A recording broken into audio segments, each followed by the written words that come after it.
Okay, yeah. Making inductive reasoning is making an educated guess.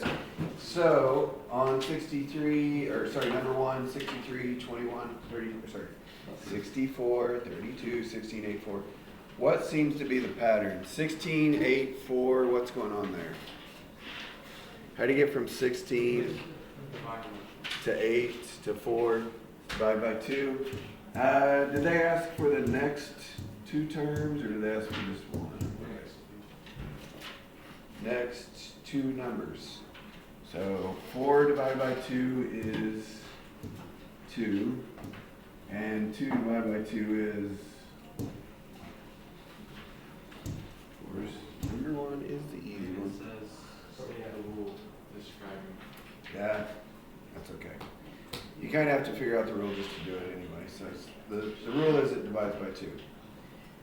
Okay, number 3 was kind of like the bonus we did on this lesson. I don't know if you guys remember it. Actually, there's 2 patterns to this one, so maybe you can figure out another way to do it. How far did they go? Yeah, that far. I almost gave away the answer there. Does anybody see a pattern here? There's 2 different patterns, actually. 2 different ways you could do this. It's weird. They're square numbers. There is another pattern. Anybody see the other one?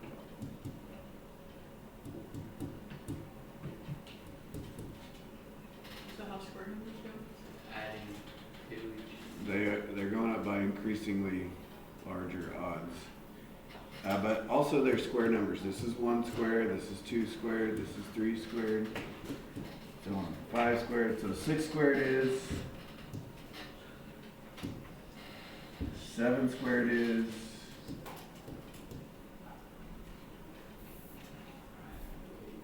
all right.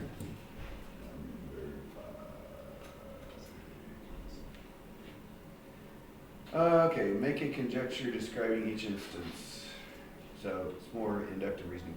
The product of 2 negative numbers is what? What do we always get when we multiply 2 negatives? Positive.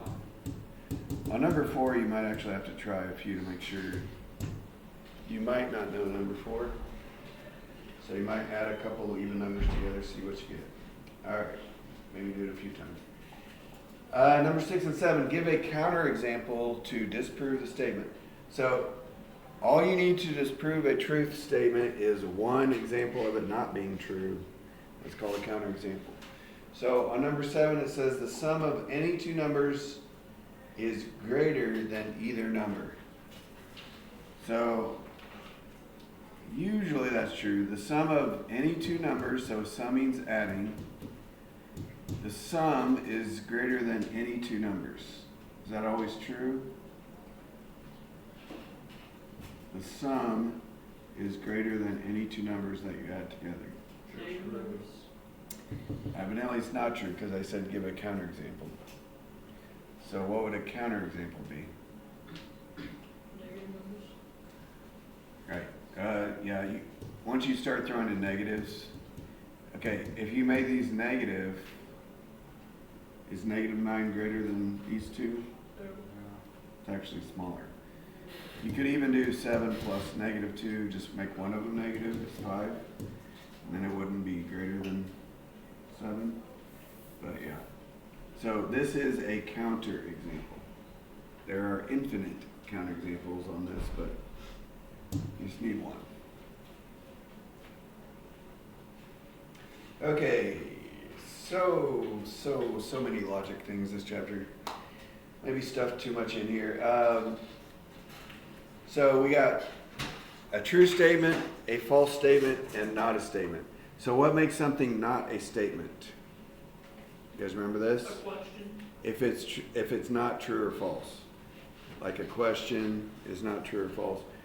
So some sentences are not statements because they're not verifiable, true or false.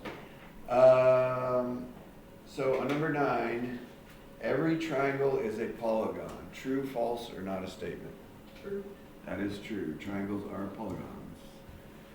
Least number of sides a polygon can have. Number 11. It is cold outside. Question mark?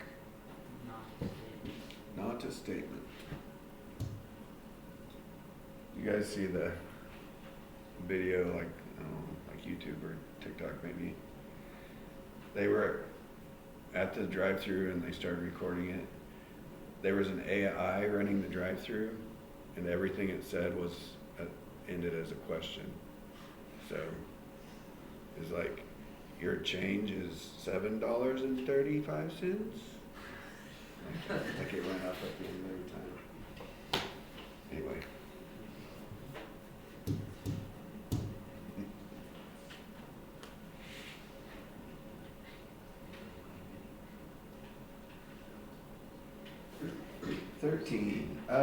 Write each statement given P. The 3 points are collinear.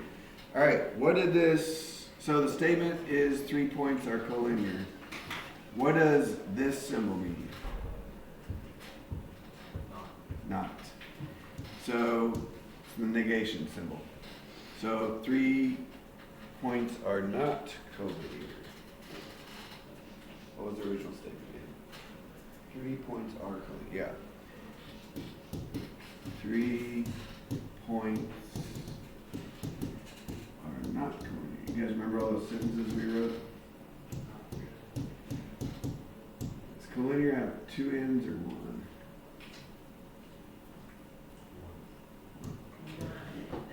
Oh yeah, that makes sense. All right. All right. What did the upside down A thing mean? Always. So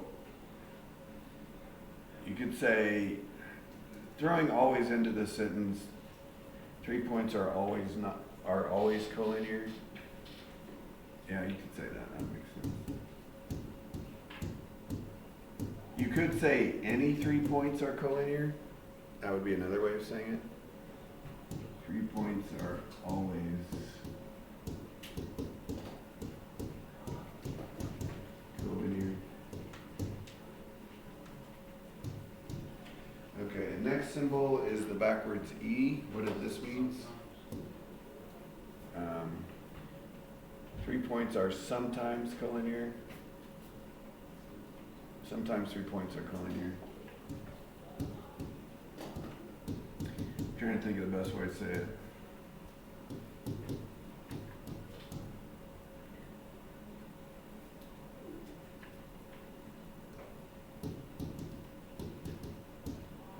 I don't think the book said it like this. I wonder what they said. Let's see. They put, there exists 3 points that are collinear. So they kind of said at least once, basically. 3 points are collinear. All right, and then we have the negation all symbol. Okay, no. That none was the negation of some. So not some, that means none. Not all means some are. But actually it means some are not. Not all means some are not. So not all people like Dr. Pepper means what? Some people don't like Dr. Pepper. You can use the phrase not all, that's okay.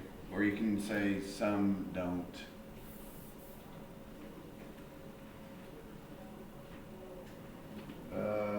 Oh yeah, we're talking about 3 points. So yeah, it would be weird to say not all 3 points are collinear. So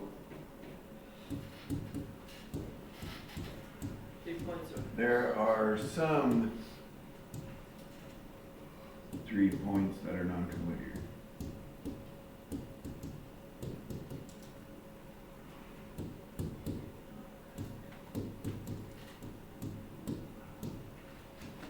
That's probably not the best way to say it either, but it's getting close. There's some 3 points that are not. If you use the. You probably could say there exists some 3 points. There exist 3 points that are not non-collinear. That's probably the best way. If you get the not some, can you just say none?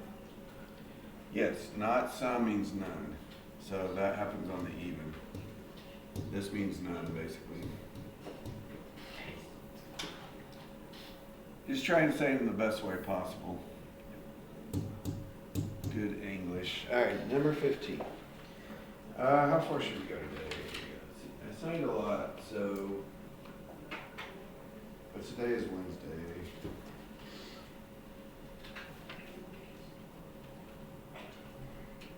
Trying to. Well, at least 24, maybe 20. We'll see how long this takes us. Actually, there's a lot of sentences on this first page and not a lot on the back. So maybe we should just do 24 today. 15. State whether it's a disjunction, conjunction, true or false. Okay, do you guys remember disjunction and conjunction?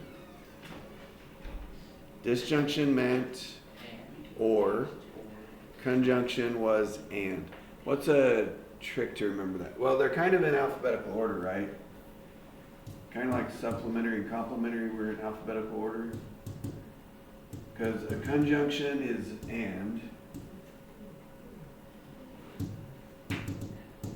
Disjunction is or. So C comes before D and A comes before O. All right. Birds fly or fish swim. Is that a disjunction or conjunction? Disjunction. Okay, now we gotta say true or false. So for an or statement to be true, you only need one of them to be true. Do birds fly? Yes. Do fish swim? Yes, they're both true. So that would be true whether it was an and or an or. So for an or, one being true makes it true, because it could be this or that. But for an and, they both have to be true for it to be true, because it has to be this and that. 17, every pyramid is a cone and every prism is a cylinder. So it's an and conjunction. Okay, this goes back to chapter 1. I don't know if we ever mastered the prism pyramid stuff, but is every pyramid a cone? Yes, by the book's definition, because cones have a flat surface, they come up to a point. That's what a pyramid does. What distinguishes a pyramid as a type of cone, but it also has straight edges. That's the difference. But yeah, that's true. So this is an and statement, so they both have to be true. Is every prism a cylinder? Yes. Cylinders, by the book's definition, have two flat, identical, parallel surfaces. And that's a prism does as well, but a prism has straight edges. That's the difference. But anyway, they're both true, so I don't know that the evens have a tricky question. Blue and orange are primary. Do you guys know if that's true? Who's in the art class? I think blue is primary. Is orange primary? No, I don't think so. So, anyways, you guys figure that one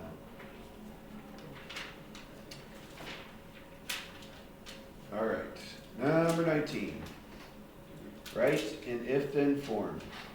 Okay, we are not going to do the equivalent disjunction. That means you can write it as an or statement. We're not going to do that. We're just going to do the if-then thing. So the pen writes because it has ink. So one of them is conditional on the other being true. Does the pen have to write for it to have ink? Or do you have to have ink for it to write? You have to have ink for it to write. So if the pen has ink,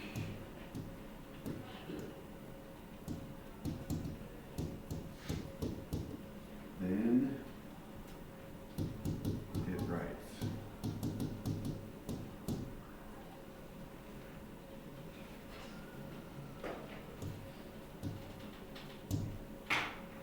We're not doing the disjunction. All right. Write the converse, inverse. All right. So let's go over this again real fast. So you guys remember my if it's a dog it will go to heaven thing that we used over and over. Maybe I should think of something new. Or did I use if it's a mammal it has hair? Maybe I used that one. Both. I used both probably. Okay. Here's the original statement. If it's a dog, then it has hair. That's what the arrow meant. If then. So what is the converse of this statement? You guys remember? Right.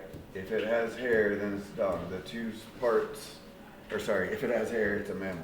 The two parts switch places. What did the inverse do? It negated both. So if it does not have hair, then it is not a mammal.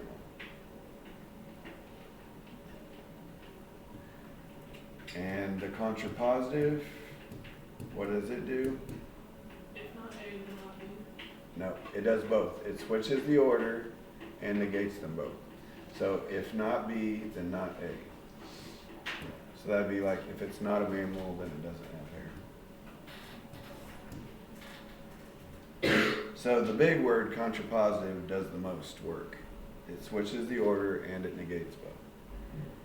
Converse switches order, inverse negates both. Which were logically equivalent? The original statement and the contrapositive are logically equivalent. So they're either both true or both false. These two are actually also logically equivalent. They're both true or both false. It could be all four are true, it could be all four are false. So, but these two always match and these two always match. All right, 21. Write the converse, inverse, contrapositive, and then state true or false. So these are large. Let's make some space. We'll have time. There's only two of them though. This won't kill us. Okay, if two angles are adjacent, then they have a common side. Kind of talked about this one, was it yesterday? Jason, or 2 days ago. Adjacent angles. If two angles are adjacent, then they have a common side.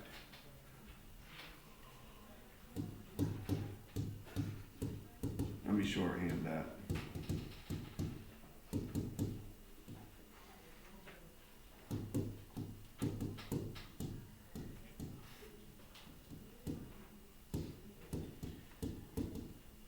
Two angles are adjacent, they have a common side. So what case, what would the converse of that be? If two angles are not adjacent. No. Okay, that would be the contrapositive. So converse only switches the order. Oh, actually that was the inverse. Sorry, you said two angles are not adjacent. So converse switches the order. So if two angles Have a common side, then they're adjacent. yeah.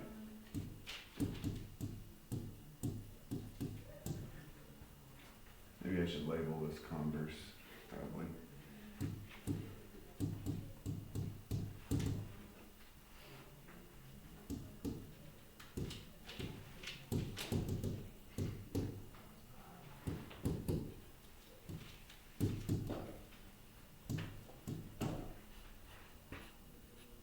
I smell something. You boys do something back there. Oh, and I always assume it's the back table, and I'm right. Is that you, Owen?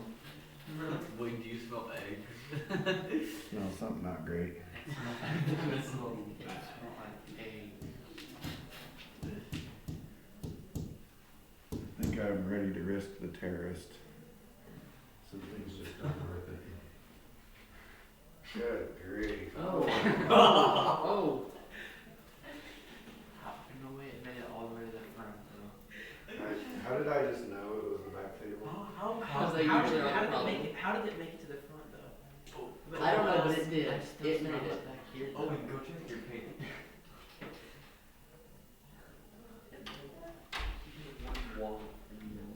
That did not help. AC, save us. All right. Is that true or false? If they have a common side, then they are adjacent. Well, this is kind of a trick question because they also kind of need a common vertex. Because these two angles Well, that side is not quite the same. I guess it is true then.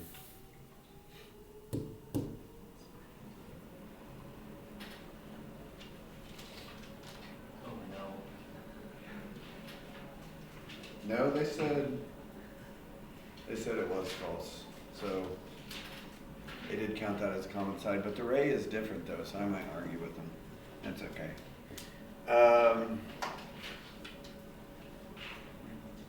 Yeah, whatever.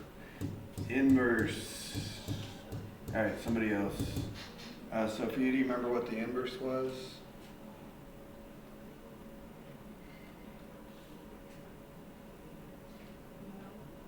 It was where you negate both of them.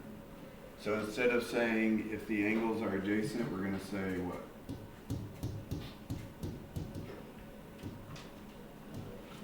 If the angles... Huh?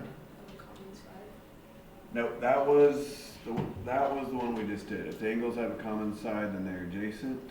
So we switched the order. This was the original statement. This is the then. Okay, if the angles are adjacent, then they have a common side. That was the original statement. So if we negate this first part, it'd be if the angles don't have a common side. Or, sorry, aren't adjacent, my bad. Got it switched around. Aren't adjacent. Then they don't have a common side.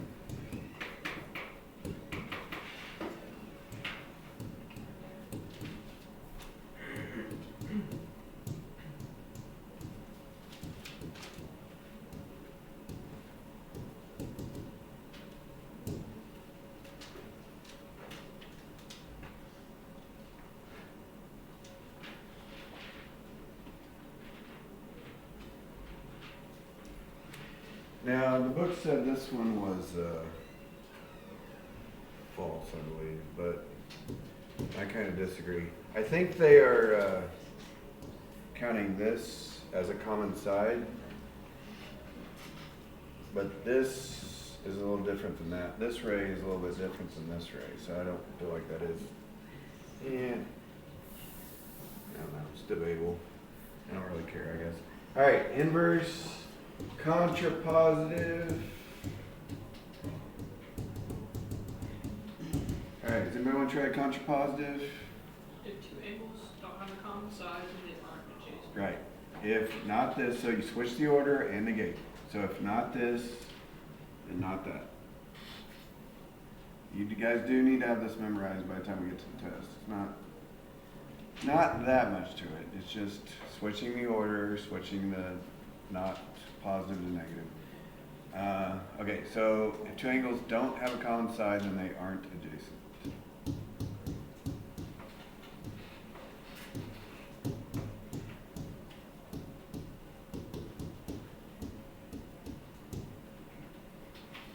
Might have to spend a little work on memorizing it though. Try to think of a trick.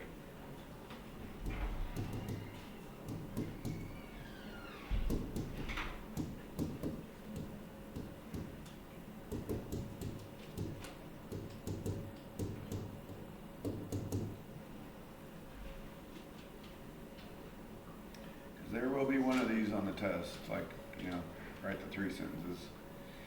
Okay. Oh, we're supposed to say that's true or false. If they don't have a common side, then they're not adjacent. That's true. All right. On that one, the book and I agree. So 23.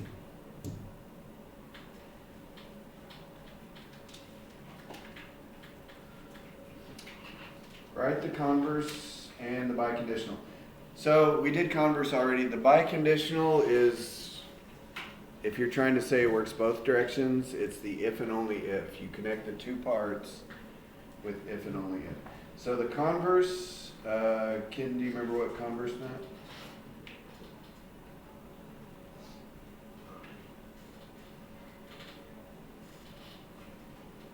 Where you switch the order. So if it says, if a figure is a triangle, then it has 4 sides, what would that look if we switched it? if, what? 23. We switched the order, what would it become? If it has 4 sides, then it's, wait, 23? Yeah. If it has 4 sides, then it is a triangle. I didn't read all the directions, but it is asking for true or false. If it has 4 sides,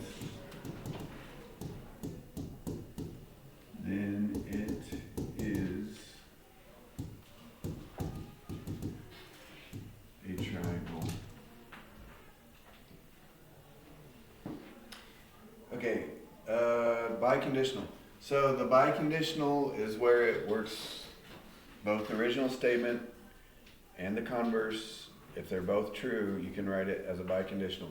You connect the two parts with if and only if. You kind of drop off the if and then part, drop these two off, and then connect them with if and only if. So a triangle has 4 sides. Well, okay. Because it works both directions, it doesn't matter if you start with, if it is a triangle then it has 4 sides, or 4 sides in a triangle. It doesn't really matter which, on the if and only if, which one you do first. So I'll just go with a triangle has 4 sides if and only if, oh sorry, that was wrong, my bad. A polygon, a shape, a figure, I should have started with that. A shape has 4 sides if and only if it is a triangle.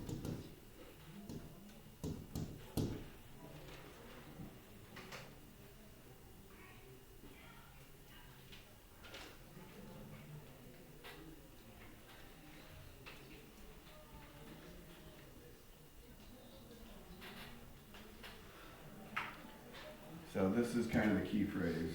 This connects the two clauses with if and only if. All right. Was the original statement true if a figure is a triangle that has 4 sides? False. Was the converse true? If it has 4 sides, it's a triangle. That's false. So is it biconditional, true or false? It's false. So a lot of us got this wrong on the homework. The biconditional is only true if it works both ways. The original, only if these are true. Because it's kind of like an and statement. It's saying this and that. That's what it means. So this is only going to be true. The biconditional is only true if the original statement and the converse are true. So if either of these are false, that's false. We stop there. Yep. Did you guys work on? You guys found the pattern to 2 yet, maybe? So you can find the pattern on 2.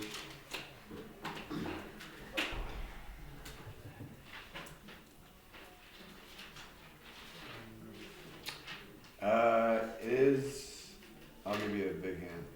It's an adding pattern, but it's adding a different value.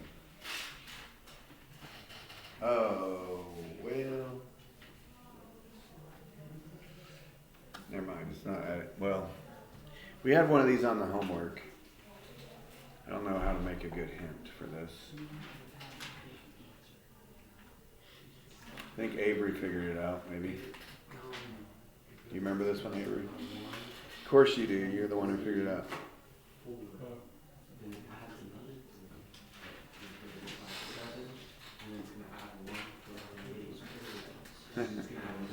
No, that's not it. It's adding the previous 2 numbers. Oh. Yeah. That one kind of stumped a lot of us on the homework. But it was an odd on the homework, so we didn't have to worry about it, I guess.